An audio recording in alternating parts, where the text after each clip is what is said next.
Halo semuanya.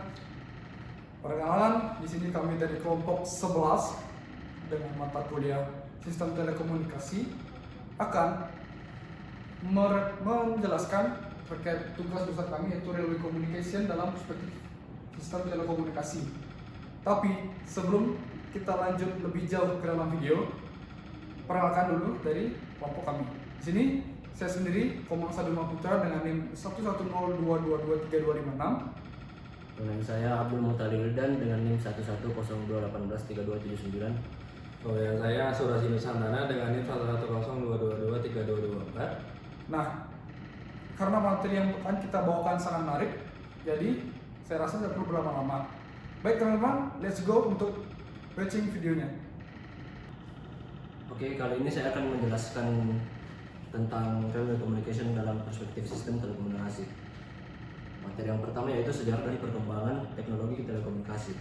Evolusi teknologi komunikasi pada kereta api. Yang pertama yaitu penggunaan sinyal lampu. Yang kedua penggunaan radio analog. Yang ketiga penggunaan GSM-R. Yang keempat LTE-R. Dan kelima 5G dan IoT. Yang pertama, penggunaan sinyal lampu atau bendera. Pada awalnya komunikasi kereta api menggunakan sinyal visual seperti lampu atau bendera yang ditempatkan di sepanjang jalur untuk memberikan peringatan kepada masinis dan kru. Namun sistem ini kurang efektif, terutama dengan cuaca yang buruk karena keterbatasan jangkauan dan visibilitas. Kemudian yang kedua ada radio analog. Pada awal abad 20, komunikasi radio analog mulai digunakan untuk menghubungkan kereta api dengan pusat kendali, memungkinkan komunikasi suara langsung meski lebih efektif dari sinyal visual. Teknologi ini memiliki keterbatasan dalam jangkauan, kualitas suara, dan rentan terhadap interferensi atau gangguan. Kemudian yang ketiga ada GSM-R atau Global System for Mobile Communication Railway. Pada akhir 1990-an, GSM-R teknologi komunikasi seluler khusus kereta api berbasis GSM-R diperkenalkan. Sistem ini mendukung komunikasi suara yang lebih baik, mengirim data, teks, dan pemantauan otomatis antara kereta dan pusat kendali. Kemudian ada LTE-R, Long Term Evolution for Railway. Penerus GSM-R menggunakan teknologi LTE atau 4G untuk menyediakan komunikasi yang lebih cepat, efisien, dan fleksibel. Dengan kecepatan data tinggi dan latensi rendah, LTE-R mendukung aplikasi canggih seperti video streaming, pemantauan real time, pengendalian kereta otomatis, dan interaksi langsung antara kereta dan pusat kendali. Yang kelima yaitu 5G dan IoT atau Internet of Things.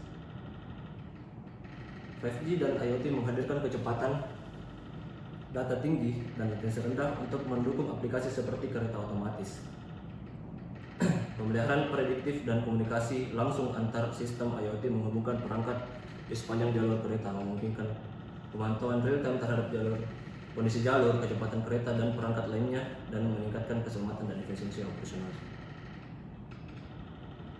Kemudian adalah teknologi modern, GSM Railway, 4G atau 5G, IoT sebagai perkembangan teknologi terbaru. GSM-R tetap digunakan di berbagai negara sebagai sistem komunikasi, suara, dan data yang stabil dan aman untuk operasional dan keselamatan kereta api. Teknologi 5G dan 4G membawa peningkatan kecepatan transfer data, memungkinkan aplikasi real-time dan kompleks termasuk kereta otomatis dan kontrol berbasis gor. Sementara itu, IoT menghubungkan perangkat di kereta dan infrastruktur jalur untuk memantau kesehatan kereta dan jalur secara real time, mengurangi biaya pemeliharaan dan meningkatkan keselamatan. Kemudian masuk ke parameter telekomunikasi. Yang pertama ada frekuensi dan lini. Spektrum frekuensi merupakan faktor yang penting dalam komunikasi kereta api. Dengan GSM-R menggunakan pita khususnya pada 876 sampai 880 MHz untuk uplink dan 921 sampai 225 MHz untuk downlink di Eropa. Memungkinkan komunikasi suara data yang stabil meskipun kereta bergerak cepat dalam berbagai kondisi cuaca. Kemudian ada SNR, signal to noise ratio, dan BER, bit error rate. Pertama, SNR mengukur perbandingan kekuatan sinyal terhadap noise. Yang penting untuk menjaga komunikasi kereta api tetap jelas, terutama di area penuh interferensi. SNR tinggi memastikan kualitas sinyal, sedangkan SNR rendah menyebabkan gangguan komunikasi. Kemudian yang kedua ada BR, bit error rate, menunjukkan frekuensi kesalahan bit dalam transmisi. BR rendah penting untuk memastikan keselamatan, karena kesalahan data dapat berdampak pada pengendalian kereta. Sistem modern seperti LTE dan 5G menggunakan teknik canggih untuk mengurangi BR seperti kode koreksi kesalahan. Kualitas sinyal yang diperlukan untuk memastikan komunikasi yang aman dan efisien, terutama dalam kondisi geografis atau cuaca yang menantang. Nah, tadi kan sudah dibahas oleh Mas Wildan sejarah dan evolusi dari sistem telekomunikasi pada kereta. Sekarang saya akan lanjut materinya. Yang pertama ada modulasi. Modulasi itu adalah proses pengubahan sinyal informasi menjadi sinyal yang dapat dikirim melalui media transmisi. Dalam konteks perkereta apian, modulasi ini yang digunakan untuk mengirimkan informasi penting seperti kecepatan, posisi, dan status operasi kereta.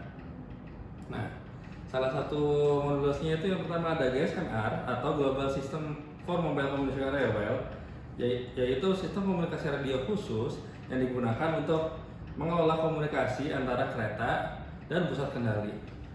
Nah, modulasi digital itu yang sering digunakan dalam GSMR itu yang pertama itu adalah ETCS. Nah, di sini akan membahas bagaimana cara mengaplikasikan modulasinya. Nah, ETCS ini menggunakan modulasi digital untuk menyampaikan informasi kritis seperti kecepatan maksimum kereta, jarak pengereman, dan status sinyal. Nah, informasi ini dikirim melalui jalur GSMR menggunakan modulasi QPSK. Contoh, sinyal dari stasiun dikirim ke pusat kontrol melalui GSMR, memastikan masinis itu telah menerima instruksi akurat dan real time.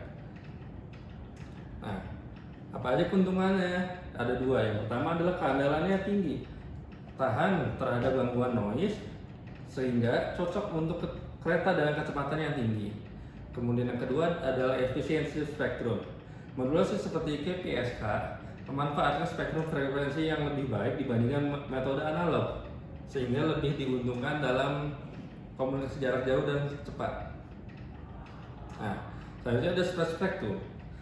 Nah, itu merupakan teknik penyebaran sinyal melintasi spektrum frekuensi yang luas seperti LTR.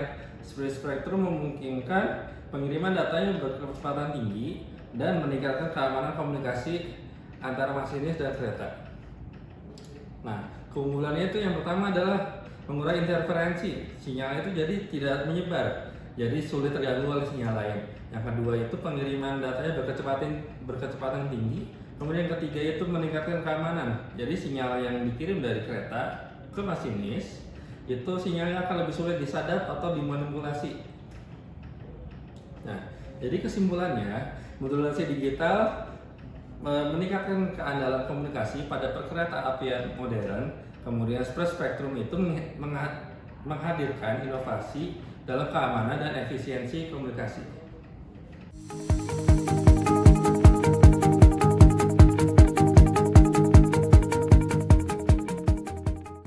Modulation plays a vital role in railway communication, ensuring reliable and secure data transmission among trains, signals, and control centers. First up, analog modulation. Amplitude modulation, or AM, is used for simple voice communication in older systems. It alters the amplitude of the carrier signal based on the information. Then there's frequency modulation, or FM, which is favored for voice communication due to its resilience to interference and superior sound quality. Now, let's dive into digital modulation, which is gaining traction for its reliability. Frequency shift keying, or FSK, is popular in systems like rail signals and speed detection, transmitting digital data by varying the carrier signal's frequency. Phase shift keying, or PSK, shines in high data rate scenarios, like train control communication. Binary PSK uses two phases, while quadrature PSK employs 4 phases for better efficiency. Orthogonal frequency division multiplexing, or OFDM, is a game changer in railway communication, especially in LTE-based systems like GSMR and FRMCS. It supports high data rates and is resistant to interference. Speaking of GSMR, it's the standard mobile tech for modern railways, using Gaussian minimum shift keying, or GMSK. This advanced FSK variant ensures efficient communication and limited bandwidth, making it reliable for voice and control signals. Looking ahead, FRMCS is set to replace GSMR, leveraging 4G and 5G technologies. It utilizes quadrature amplitude modulation and OFDM to enable high-speed applications, including autonomous train communication.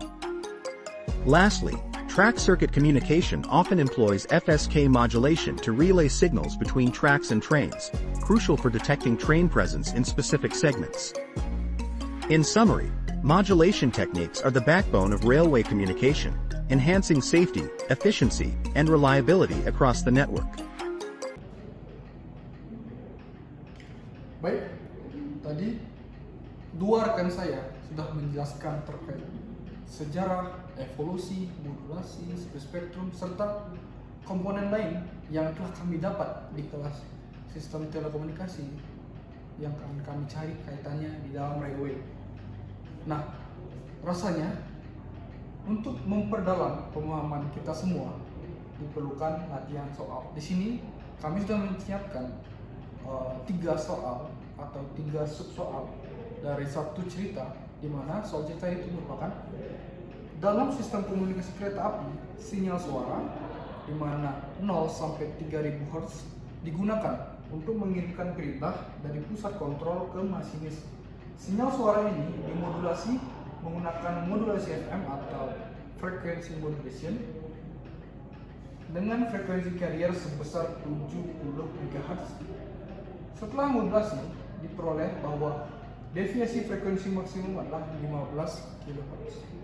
Nah, di sini itu ada 3 soal. Yang pertama, tentukan indeks modulasi dari modulasi FM dalam sistem komunikasi ini. Yang kedua, hitung lebar pita yang diperlukan berdasarkan aturan Carlson. Yang ketiga, jelaskan pentingnya parameter tersebut dalam sistem komunikasi kereta api. Nah, baik, untuk memperjelasnya, saya sudah breakdown dari poin A dan poin B. Nah, di sini rumus untuk mencari indeks modulasi FM atau beta. Nah, di sini beta delta F dibagi FM, di mana delta F itu merupakan deviasi frekuensi maksimum. Nah, di sini pada soal jelas bahwa deviasi frekuensi maksimum pada kereta api sebesar 15 kHz. Nah, FM itu frekuensi maksimum sinyal modulasi. Nah, FM ini kan jelas pada soal itu 0 sampai 3000 Hz, sehingga kita tinggal substitusi ini teman-teman untuk nilainya. Di sini kita tinggal masukkan beta sama dengan delta F per FM, di mana 15.000 Hz dibagi 3000, sehingga kita mendapatkan indeks modulasi sebesar 5. Oke. Untuk poin A sudah terjawab. Soalnya itu ada hitung lebar pita yang diperlukan berdasarkan aturan Carlson. Nah, di sini aturan Carlson merupakan rumusnya itu B bandwidth sama dengan 2 delta F ditambah 2 FM. Sama seperti tadi, delta F itu deviasi frekuensi maksimum 15.000 ditambah frekuensi maksimum sinyal modulasi sebesar 3000. Nah, masing-masing komponen dikalikan 2 sehingga didapatkan 30.000 untuk deviasi frekuensi dan 6.000 untuk frekuensi maksimum sinyal modulasi, sehingga tinggal dijumlahkan didapatkan hasil 36.000 Hz atau 36 kHz. Nah, untuk soal hitungan sudah selesai nih. Kami bahas selanjutnya itu soal teori. Jadi dari hitungan tadi, coba jelaskan pentingnya parameter tersebut dalam sistem komunikasi kereta api. Nah, jadi indeks modulasi beta dengan nilai 5 bisa diartikan sistem berada dalam kisaran yang ideal untuk keseimbangan antara ketahanan terhadap gangguan dan efisiensi spektrum. Terus lebar pita bandwidth sebesar 36.000 Hz cukup realistis untuk sistem komunikasi kereta api. Ini memberikan ruang yang cukup untuk menjaga kualitas suara di dalam kabin tanpa mengekspor terlalu banyak spektrum dan memungkinkan pengelolaan beberapa saluran secara bersamaan. Terus yang ketiga, ketahanan terhadap noise. Dengan deviasi maksimum 15 kHz, sinyal tetap dapat dipertahankan dalam kondisi noise dengan lingkungan tinggi, seperti dekat jarak kereta yang ramai atau daerah dengan banyak perangkat elektronik. Nah, sekian teman-teman untuk pembahasan soal dari railway communication. Baik, tentunya teman-teman sudah paham ya, dan kami rasa teman-teman semua bisa lebih jauh mengenal apa itu railway communication, baik dari awal mula terbentuknya railway communication serta ke depan seperti apa sih railway communication tersebut. Nah, dari paparan kami, saya mewakili teman-teman mengucapkan mohon maaf sebesar-besarnya jika ada salah kata ataupun penuturan, karena itu semua tidak kami lakukan dengan sengaja. Oke. Baik, kami kelompok 11 pamit undur diri. Terima kasih sudah menonton hingga selesai. Terima kasih teman-teman. Bye.